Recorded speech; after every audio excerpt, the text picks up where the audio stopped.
Paano mo nalaman? Chinek ko yung conversation niyo sa phone. Ano bang akala mo sa akin? Di na marunong magbasa porket nagka-amnesia? Tsaka, oo, sorry. Pinakalaman ko yung phone mo nang hindi nagpapaalam. Kasi di ba malay ko ba, baka may iba ka ng ka-chat na babae, baka meron ka ng bago. May pagtatapat sana ako sa'yo. Hindi ako ang fiancé mo. Niloko kita. Hindi ako si Jake.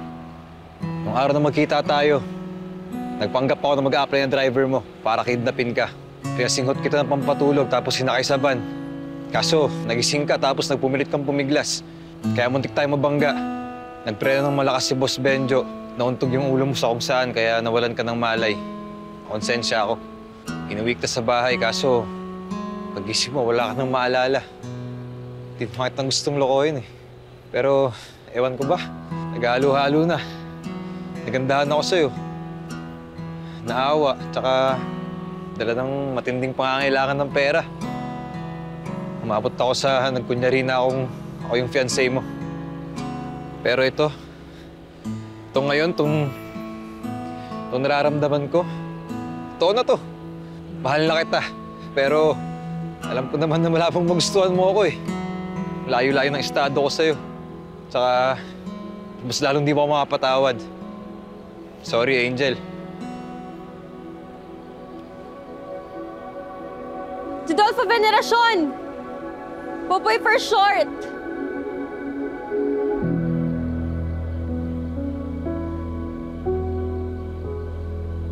Matagal ko nang alam. Nung pinaglilinis mo ako, accidentally, nakita ko yung wallet mo. Nandun yung ID mo. Nalaman ko na hindi naman pala talaga Jake yung totoo mong pangalan. Tapos na naglo-laundry ako nung isang araw, nakita ko yung panyo na ginamit mo sa akin, yung may sukat tas pampatulog. Naalala ko na hindi ikaw yung fiancé ko. Bakit hinayaan mo lang? To be honest, hindi ko alam. Siguro dahil nung na-aksidente tayo, hindi mo ko iniwan.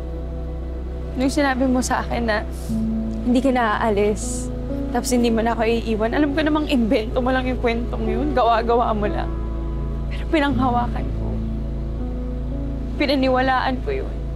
Hindi ko rin alam bakit. Hindi ko talaga alam. Siguro dahil gusto na talaga kita. Alam ko na hindi ko dapat palampasin yung mga panluloko na ginawa mo sa akin. Pero Popoy, nakita ko rin eh. Nakita ko rin na mabuti kang tao. Kaya nakakatawa man sabihin to, pero pwede bang ituloy na lang natin to? Han? Pwede?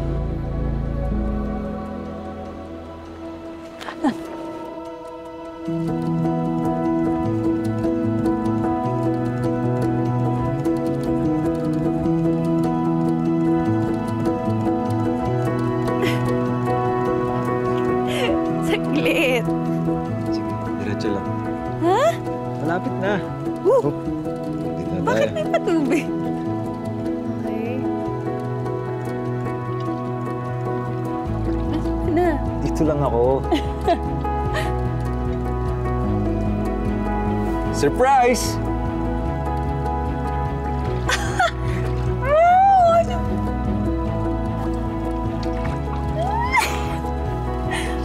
Thank you, ate. Kumali, ate Vivian. Thank you. Thank you, Ate Vivian. Wait lang, ano ka ba? Anong meron? Para saan to? Di ba sabi mo, itutuloy natin to? Eto na. Tutuloy na natin. Alam kong hindi maganda yung experience mo sa first proposal mo. Pero pangako, ngayon, hindi mo na mararanasan yun.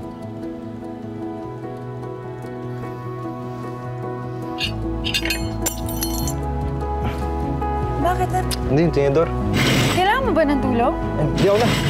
Ha? Makuha eh. Tulungan kita.